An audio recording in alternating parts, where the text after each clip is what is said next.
Get ready for some book talk because today I am breaking down all the books I read last month and giving you the lowdown on everything, from the octopus to the heartbreak bunny and everything in between.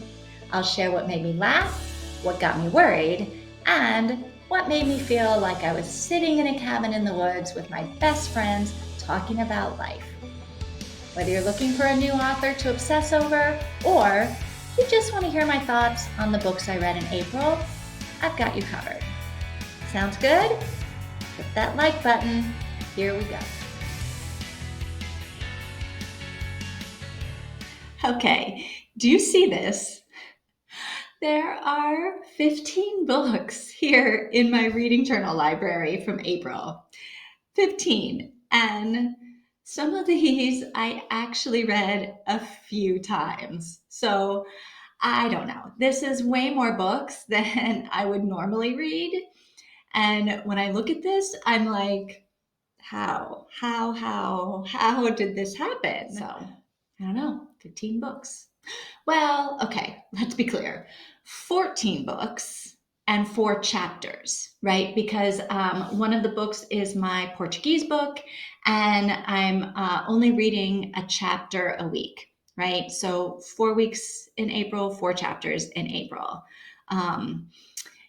So should we dive into these books? Let's do it. And maybe we should let's start with the octopus. Okay, Remarkably Bright Creatures by Shelby Van Pelt. Okay, here we go. We've got an octopus in an aquarium, an old woman throwing out everything she owns so that she can go live by herself in an old folks' home, even though the nice Irish supermarket man is totally crushing on her and nobody thinks she should go live in an old folks' home. We've got a man-child on a quest to find his long-lost father, and a knitting club that doesn't ever seem to be knitting when they meet. Yeah, none of those things are things that I would be running to the bookstore to buy a book about. Although, let's be clear, a knitting club is something I would totally join if I could find one. I would not have chosen this book to read on my own, right? Nothing that I just said, other than the knitting club, appeals to me. But this is the book that we were reading for my in-person book club, and that's why it was on the list. So the book follows Tova, who is the old woman who's giving away all of her stuff to go to the old folks' home, right? Tova. So Tova takes on a part-time job as a cleaner, the night cleaner, at the local aquarium.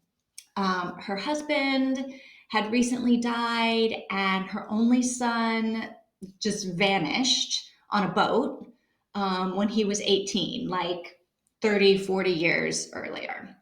So Tova, nobody ever knew what happened to her son. Everybody just presumed he drowned, but that sounded a little bit fishy to Tova. So anyway, it's a big mystery, right? What happened to Tova's son, who just vanished? Anyways, Tova's the night cleaner at the aquarium, and there's an octopus at the aquarium, right? And the octopus is constantly escaping his cage, right? Mostly because he's looking for good food to eat, it seems like. But he can only be out of his cage for like 18 minutes or something before his body just shuts down and he dies. So one night, Tova comes waltzing into the break room, right? And she sees the octopus is all tangled up in some wires and he's basically dying, right? His 18 minutes are up. And instead of freaking out like I would have done, Tova untangles Marcellus and gets him back into the tank.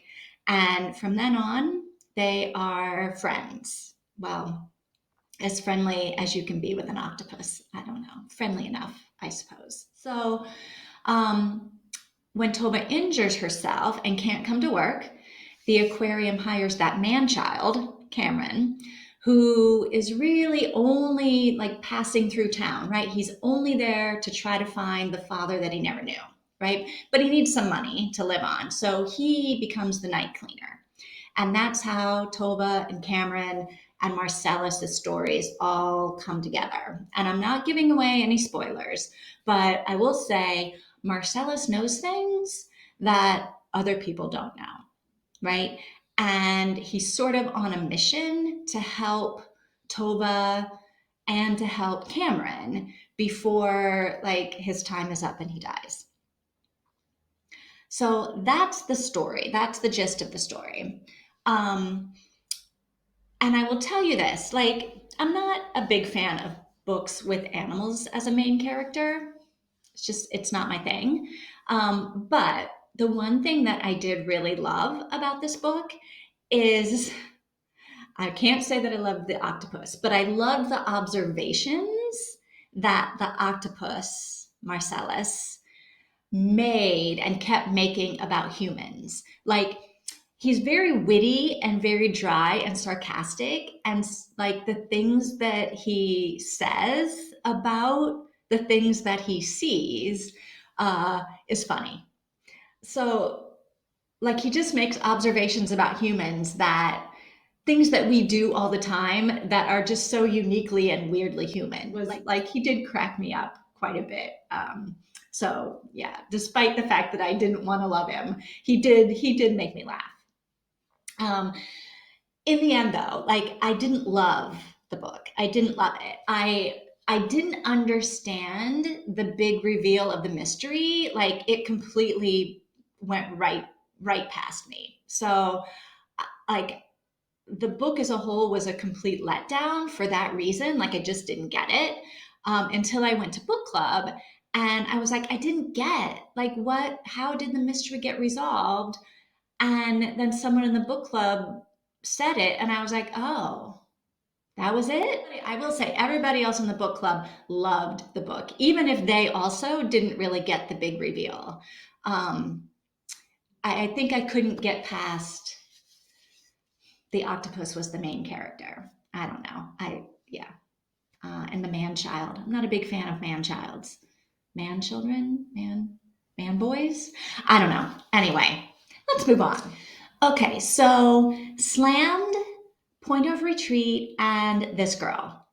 I read these three books as part of an All by Colleen Hoover reading challenge that I'm doing this year. Um, and I had no idea when I chose to read them in April that one of the big things in the books are these poetry slams that the characters are into. And so, like, April's National Poetry Month. And when I started reading, and the characters went to a poetry slam and they were writing poetry, and I was like, damn, there's poetry everywhere during National Poetry Month. I was like, all of these books keep coming into my life. Like, what are the chances that a random novel that I would be reading, three random novels that I would be reading in National Poetry Month, were not about poetry, but the poetry was a big part of the plot. I mean, what are the chances of that, right? I mean, sometimes the books choose you. These books follow the relationship between Lakin and Will. So Slammed starts with 18-year-old Lakin moving to Michigan with her mom and her little brother after her dad dies. On moving day, right, she pulls up in the moving truck and she meets Will and Will's little brother, and they live across the street. Will likes Lake, Lake likes Will, the little brothers become best friends, and everything is great, right? Until Lake goes to high school and finds out, dun dun dun, that Will is her teacher. So at this point, I'm like, oh no, please tell me that the adults in the room are going to do the right thing here, right? I've read enough books in the last couple of months where the adults don't seem to be doing the right thing. And you're having all of these like wildly inappropriate relationships. But then, like, here is just a supremely unethical relationship, and a relationship that, gets Will fired if anybody finds out, right? You can't have teachers dating students, even though it was a complete accident, right? So I'm reading along and I'm like, okay, how are we going to handle this, Colleen? What's going to happen next? And I'm not going to tell you, I'm not going to spoil it and tell you what happens next, but there's a lot of drama, mostly from Lake. But I will say, Will likes to fan the flame of her drama. So there's that. At the end of the first book, at the end of Slammed, we get Lake through high school, right? And so she graduates. And then, like, she and Will can be together if they want to without violating any ethical boundaries. Great. So, yeah. So then, book 2 has them navigating this new life, right? Taking care of their little brothers and building their relationship and sort of being grown-ups, right? Trying to figure things out, as you do. So you've got like the ups and downs of their relationship, and there are some really nice moments between them. And then a giant twisty surprise halfway through that I didn't see coming. And I honestly did not know which direction Colleen Hoover was going to take with Lake. Had no idea how she was going to what she was going to do with that twist. And I really didn't know. Anyway, didn't know. Book 2, it could have been the end of the story, right? Because at the end, it's all tied up nicely. There's no loose ends at the end. It really could have been the end. But then we have book 3, which isn't so much a continuation of the story, although it is. I mean, the story does continue, but it's more like a retelling of the story through Will's eyes instead of Laken's eyes, which I thought was kind of cool.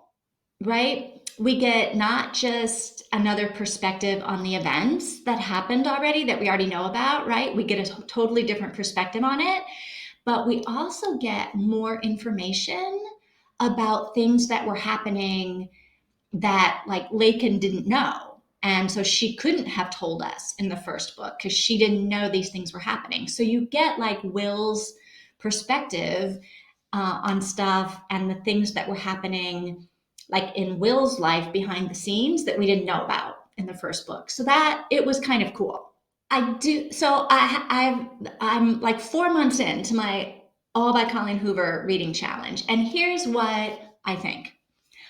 I think Colleen Hoover writes characters really well, right? And I think she writes some really great scenes. One of my favorite scenes in these books, in the Slam series, one of my favorite scenes is when Laken just goes off on the principal at her little brother's school, right? Because her little brother gets in trouble for his Halloween costume. And the principal calls Laken in and is like, you got to take this kid home and change. He cannot wear that Halloween costume. And she just goes off on the principal in a respectful way, but in a you don't understand what's happening at my house. And I love the scene. It got me. It's the kind of scene that gets you up and cheering a little bit, And so that was a great scene. There's also there are a couple of scenes that are romantic to me this is a moment between two people that is quirky and funny and really sweet. And so Coho writes characters well. She writes some really great scenes. And these 3 books, I enjoyed reading them. In the end, I gave Slammed 3.5 stars, and then Point of Retreat and This Girl 3 stars each. I enjoyed reading them. They're probably not books that I'd read again. But, by the way, if you're in like the 17 to 20 age range and you have a book club or you want to start one, I think these would be really fun books to read and discuss, right? Because I mean, Lakin is 18 and slammed, and I feel like you'd either really relate to her or be really annoyed by her, and it'd be fun to talk about it with your friends. I mean, lots of things happen to her and around her in these books, and there are definitely things to unpack. So, and the whole poetry slam thing was really cool, I thought. Like, really cool. Makes me want to go to one. Since we're on the topic of poetry, let's jump down here and talk about the poetry books I read. So, I already shared in a video about how I kind of had to learn how to read poetry and what I was supposed to be looking for and paying attention to in poetry. Um, and so you can watch that video if you're like, I don't really know anything about poetry or how to read it, right? That was me. But April's National Poetry Month, and I wanted to read some poetry. So I chose like all of these books.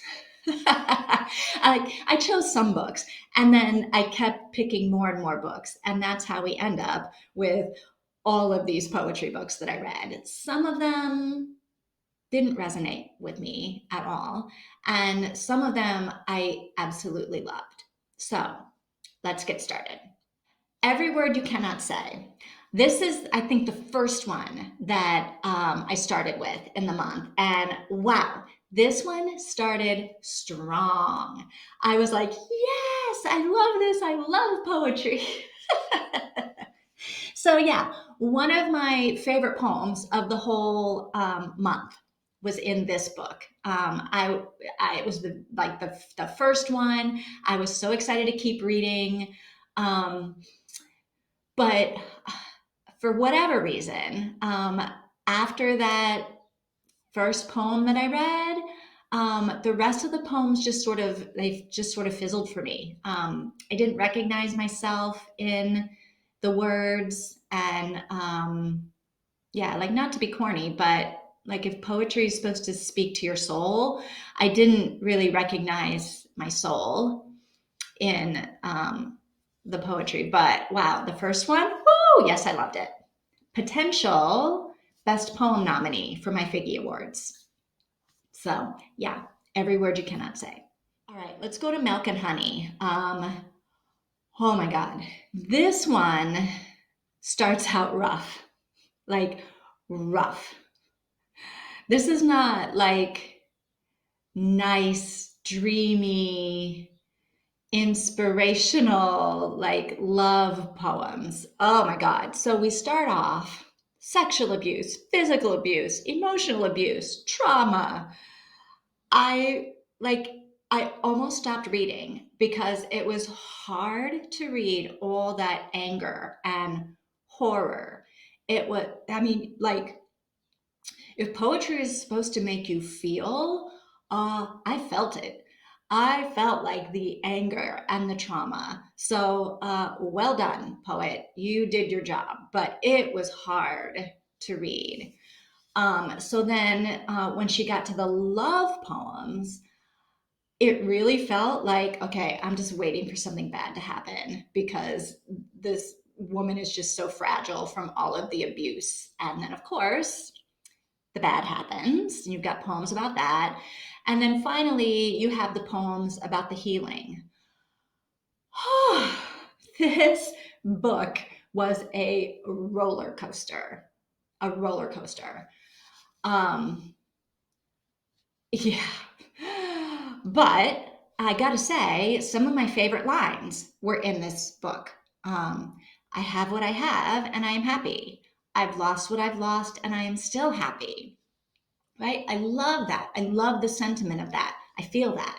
I believe that. Right? So here's what I'll say. If you like poems with a lot of emotion that progress sort of through a story, then you might really like this one. But I got to warn you, it is not for the faint of heart. The beginning is rough. Okay, and so from rough, let's go to this one. Oh my God, this is like the opposite of rough, Where the Sidewalk Ends. This one is just a collection of poems that are full of whimsy and nonsense. And they're just silly poems that are like, it was really fun to try and say them out loud.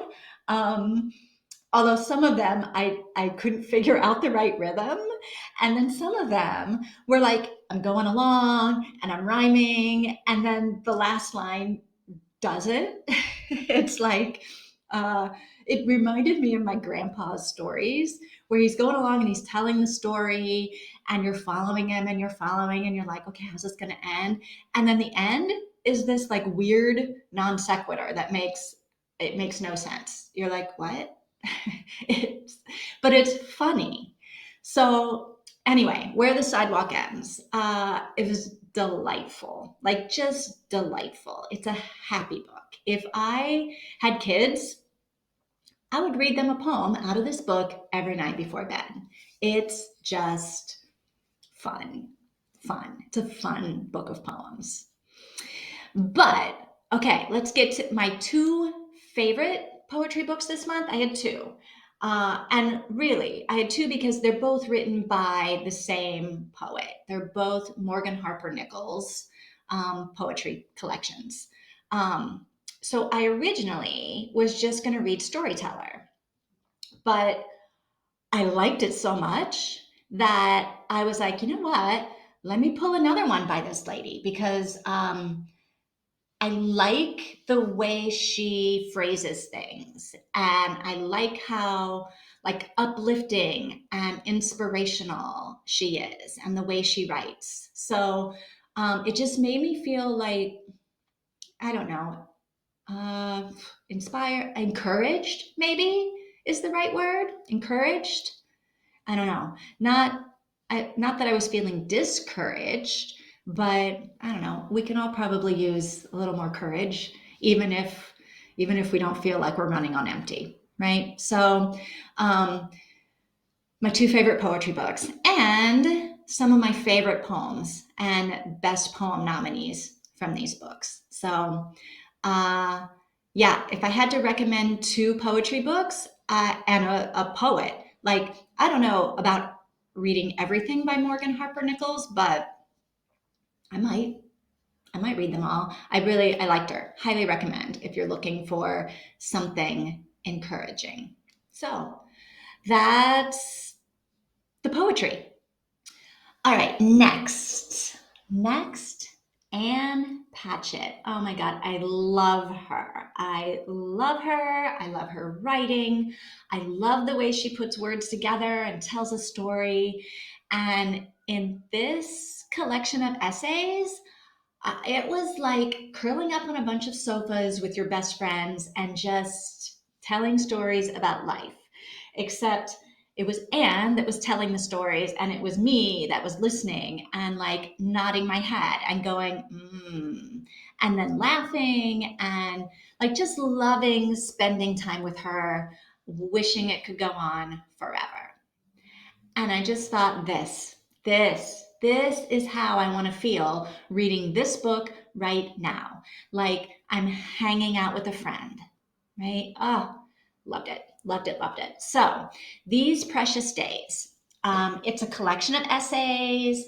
It's just a collection of stories about things that happened in Anne's life. She talks about the people involved and what she thought of it all while it was happening and what she thinks of it all years and years later when she's writing about it. Um, like she talks about how you never know how something is going to turn out, how it's never going to shape, you never know how it's going to shape your life.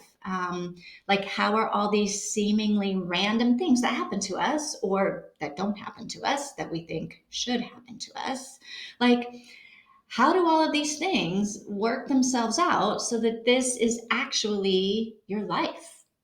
She writes about her three fathers, about writing and learning her craft and improving, and then like what getting famous was like for her. She talks about friendships.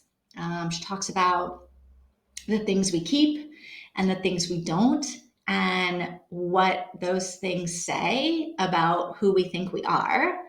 Um, she talks about her bookstore and about how much she loves books and loves book people. I mean, it felt like she and I had spent a long weekend just hanging out in some forest cabin in the woods, like probably in the fall, because it felt like there should be a fire going and some cozy blankets on our laps, right? Reading this book felt like we just were sitting there talking. It like was a beautiful book, beautiful, truly a beautiful, beautiful book. I like I I'll recommend anything by Ann Patchett. I really will. That woman can put words together. Yeah, loved it. Okay, so while I'm feeling all like warm and cozy in my cabin with Anne, uh, after that experience, I decided that what I wanted to feel was joy.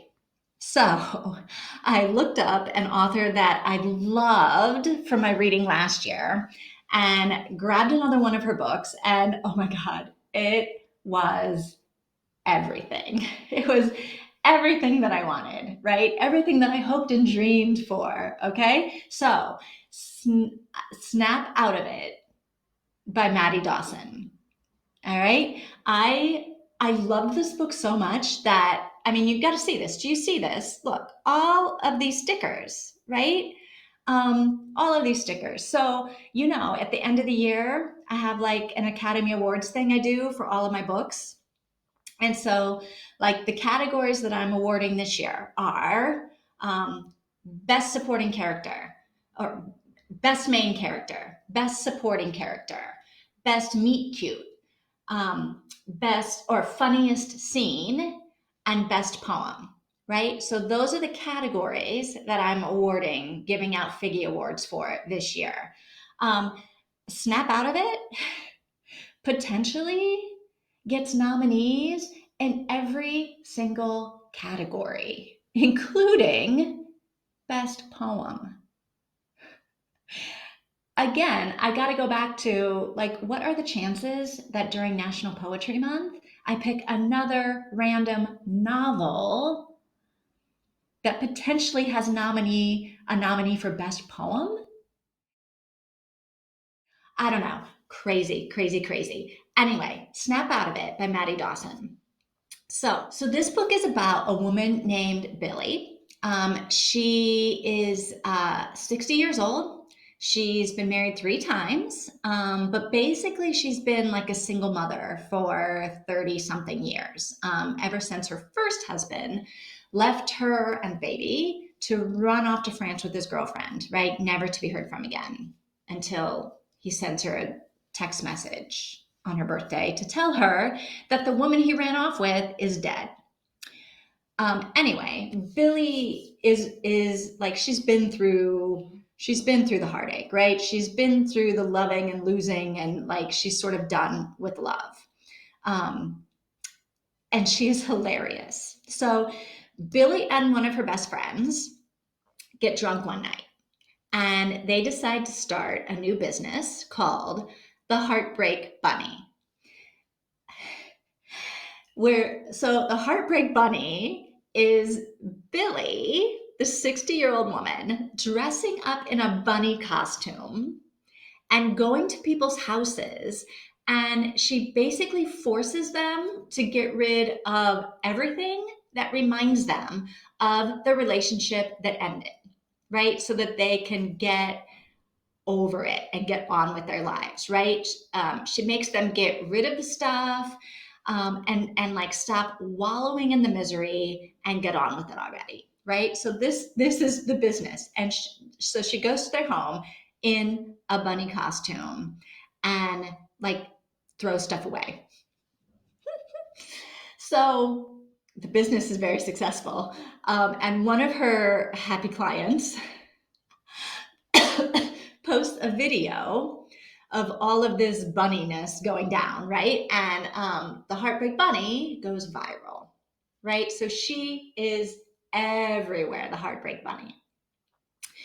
And Billy's daughter is a social media influencer, and she is mortified by this, right? Can you imagine your 60-year-old mother going to people's houses dressed as a giant bunny? Oh my God. Like, it's funny, but kind of not.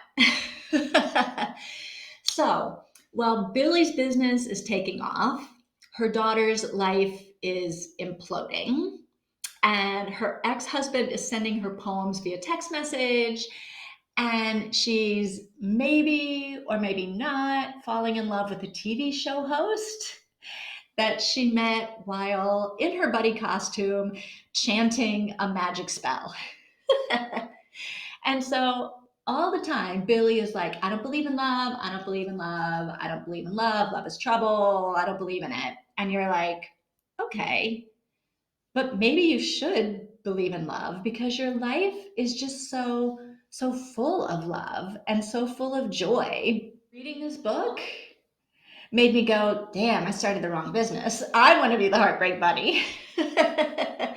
And two, it made me just feel happy. Like, it's just a happy book. So snap out of it. The Heartbreak Bunny, Maddie Dawson, totally recommend. It's my favorite book of the month. All right, so there's only one more book to talk about, and that's the book that I'm reading to try and improve my Portuguese. So my goal is to read just one chapter a week. April has 4 weeks. I read 4 chapters. And here's what I have to say about this. It's slow going, right? But like, I'm all about the slow reading. This is like slow motion reading. But as I get better with my Portuguese, it will get better, right? And what I'm loving about it, what I'm loving about this slow reading, like the slow motion reading, I should clarify, like, slow reading and slow motion reading are 2 different things. With this Portuguese book, it's slow motion reading. So, but what I'm loving about that is that I'm remembering when I used to read as a little girl, and I read, not a lot, but I read, I don't know, a good percentage of books that were like above my reading level, because that's what I wanted to read. So I remembered as a little girl when I was reading along and I was sort of like getting the gist of things, but sometimes kind of not completely understanding what I was reading. And there were times when I was like, yeah, I don't really know what's going on. And so I'd be like, Mom, what does this word mean? And she would tell me. And all of a sudden the whole book like opened up to me. And I was like, oh my God, I'm Laura Ingalls Wilder. Like, I get, or whatever, right? And so I'm getting a little bit of that again, reading this book in Portuguese.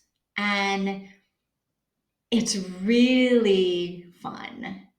It's really fun. So those are the books I read in April. My favorite, obviously, was Snap Out of It by Maddie Dawson. With These Precious Days and Patchett coming in a hard second, right? And both of them are Book of the Year contenders for me. One fiction, one nonfiction. So yeah, all in all, I would say April was a pretty good reading month for me. Yeah, like, I'm ending the month on a high note. I look back at it and I go, oh, that was a good month. I liked it. So, what about you? Like, tell me about you. What book did you love in April that you read? Let me know in the comments, right? And I'll check it out. So, what book did you love? Let me know. And I want to tell you about something exciting that I am doing this summer.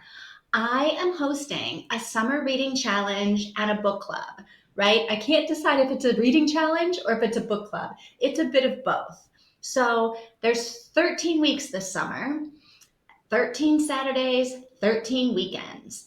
So I feel like the challenge part is let's read a book a week, right? For the summer. Let's read a book at the beach. Let's go to the pool on Saturday and read a book, whatever.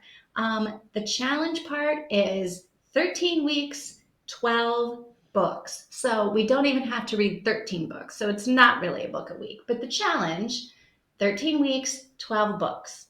And then the book club part is, all right, two things. There's a private Facebook community that I am setting up for people who are part of the challenge so that we can like share encouragement and inspiration and just share in the collective fun of everybody reading summer books. Or, I don't know, read Christmas books if that's what you want to read. Any 12 books. All right. Facebook group and a monthly Zoom where we can seriously look at each other face to face and talk about what we're reading, because I think that is the best, maybe not the best kind of book club where everybody sits around and talks about whatever books they're reading, but it is certainly something I like to do with my friends for fun. So if that sounds like something that you want to do, if you want to have your big book nerd summer 2023, join my summer reading challenge and book club. Go to thefigtreeboutique.com/summer 2023 to learn more and to sign up. It's totally free. I just need to know you want to join. So that's it. That's the wrap on April. Okay, don't forget to leave a comment with your favorite book that you read in April. And don't forget to check out the Summer Reading Challenge and sign up if you're interested. I am so excited. I think it's going to be so much fun.